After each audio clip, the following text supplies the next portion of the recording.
All right, on this week of Unlocked, we're going to be discussing staging area food plots and how you can use food plots, food plot architecture to get those deer on their feet in daylight hours, whether that be coming from feed back to bed or vice versa, coming out of your beds out to a staging plot. And a perfect example of that is Greg's hunt in Missouri this past year.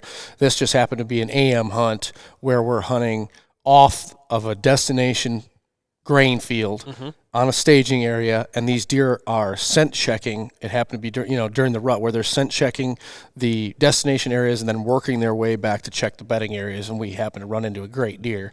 But it's a great tactic, and it's paid off big dividends for us along the way here.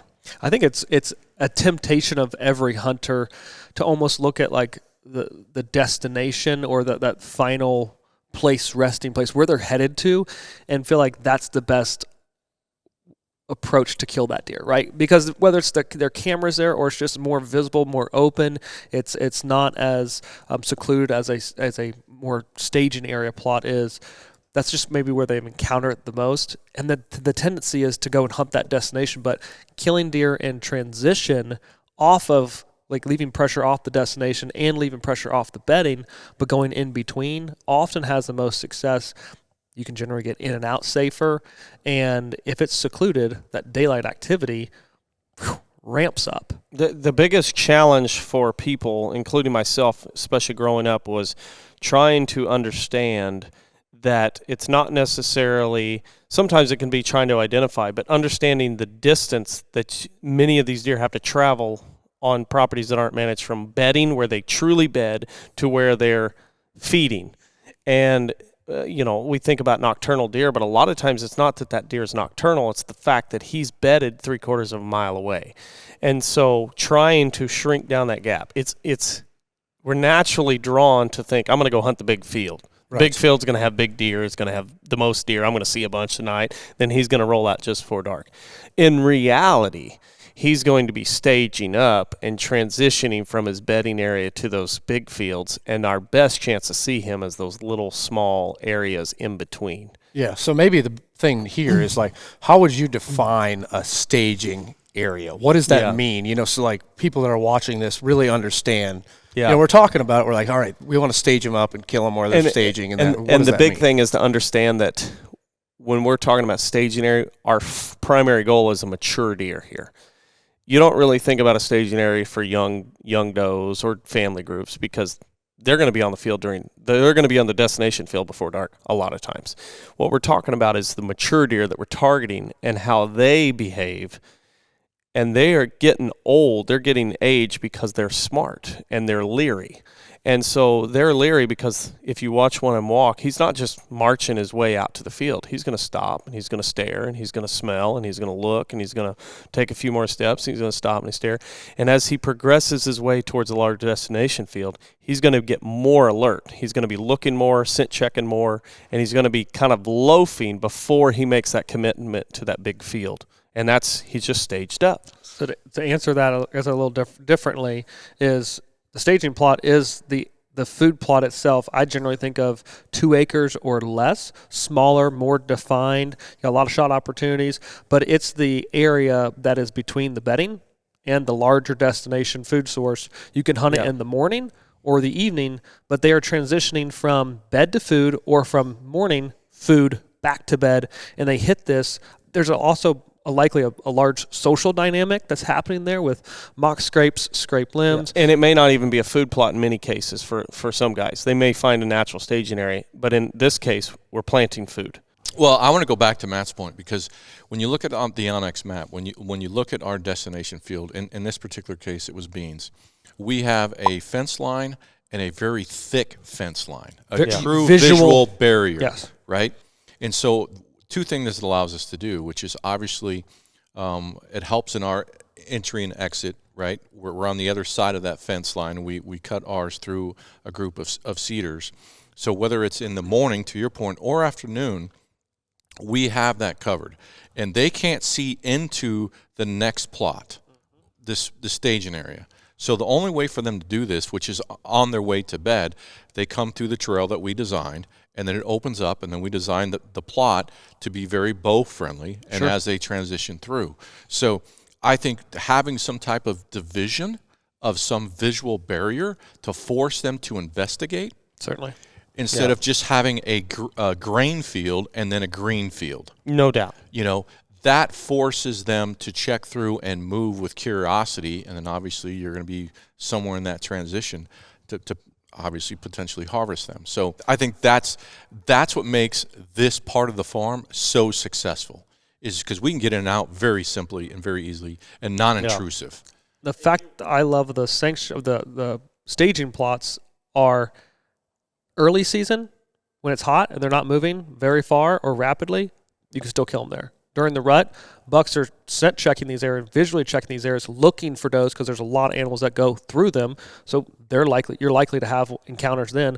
But also late season too, they might hit greens one day. Well, that plot might be greens and they may not get out to the grain till later. Till late. But every portion of the season, this is still applicable in the design layout features of a staging plot. When you're targeting and your main focus is target them in transition, most times if you're offset from that destination, every aspect of the year is generally covered. It's good for many portions of the year. That's one thing too about this location that we're working on, going to be changing, is we have bedding there. It's working. It's actually been better in the morning because we're catching them bright and squirrely right off coming off the destination grain, coming back. But in the evening, our bedding area has kind of become overgrown monoculture eastern red cedar. We have to now go in and change that to create bedding just a little bit closer. I don't need to have it on top of our set, but closer so that our evening sets start to improve. So it's great. It's been working. The initial plan is working out. We just need to go and take another step to create bedding closer to the staging so that it clearly acts the way we want it to. But when you look at our last, so it'd been last fall and the fall before that, so fall of 23 and fall of 24, both of those deer that I harvested was in the morning. Yes. Or shot at. Yes. Was in the morning. Years ago, it used to be better in the evening. For sure. And to Casey's point, Mother Nature got us. And we did not stay on top of the bedding, and now it's so overgrown. It's funny how it's changed. Yeah. Now it's a premium morning spot and not so good evening spot. Yeah. Because they're already out there, they're milling, and then they're coming through. And you're closer to that destination as opposed to exactly. The bedding. We are closer to the destination than we were to the bedding now because the bedding has shifted because they're farther away. Yep. And now, luckily, right, you have the option with being in the middle and favored one way or the other. You can now go and adjust and manipulate the bedding like you're planning on, and it be fantastic in the evening as well. That's why it's so versatile to be able to set up and have, if you will, it's almost like a checkpoint, right? Before they get to the destination or as they're leaving destination, it's a checkpoint that the two bookends, bedding, destination, and whether it's morning, evening, early, middle, or late of season, it's still a fantastic spot. Yeah, staging areas don't work, and designing a staging area plot like this doesn't work if we don't have destination and we don't have defined bedding. Right. Correct, 100%. And destination, I want to make sure we are clear on this. My definition of destination is typically a grain field, whether it's grain or beans or corn. Yeah, in some place like Oklahoma, it could be a field of wheat.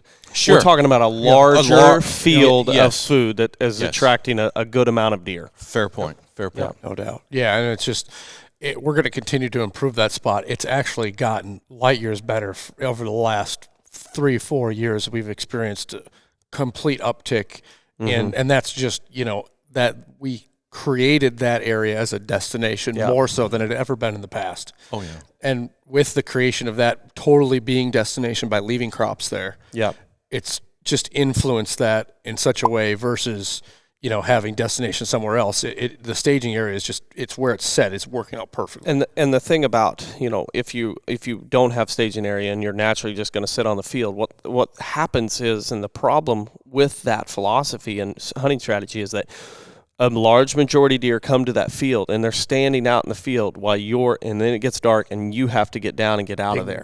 And what happens is you do that a couple of times, let's say during late season. Now the older deer are staging up and waiting till after dark to then get to that field. No doubt. So we're kind of going, your reaction, you're taking the action to prevent that. and avoiding what you would have to do if you went through all that chaos. And so it's a buttoned up strategy, but it only works if you have defined the two, and now you can get in between. But they got to come together. Yep. It's compensatory. Like they all add up, and you don't. What you can't just hunt one feature, have one feature, and think you're good. It's a combination of how the linking. You don't create a staging area. You create the other two, and then you find the staging area and build off of that. No doubt. Once again, it always talks about the transition, about getting deer to move through your farm in a very logical way. Correct. And this is another way to do it, as long as you're obviously strategic about doing it and keeping those deer on their feet through the possibility of where you're going to potentially try to harvest them. And there's your hunt in Missouri for your largest 8-pointer to date is a fantastic example of that. Then go look at it and review it in the Hunt Collective, and I direct everyone there because it's a perfect prime example of that deer getting off that large destination, checking this, encountering a decoy, and you seal the deal.